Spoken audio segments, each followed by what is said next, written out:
અહીંયા કેટલી ચોકલેટ આપેલી છે, એ ચોકલેટના જવાબ ઉપરથી જે સાચી ચોકલેટ છે એ પકડી લેશે એની એ ચોકલેટ, બરોબર ને? રેડી? ચાલો દોડો છોકરા, 5. ચાલો આ હાથ કોનો છે પેલો પીળો? ચાલો સરસ, આના માટે તાળી પાડો.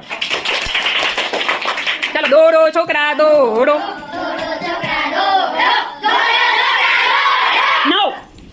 સરસ, વૈદિકભાઈ નો હાથ પડ્યો છે, વૈદિક માટે તાળી પાડો. ચાલો દોડો છોકરા,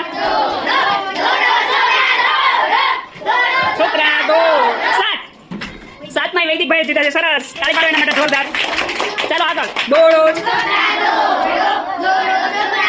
25 સેજલબેન માટે તાળી પાડો. ચાલો દોડો. 10 સરસ, આના માટે તાળી પાડો.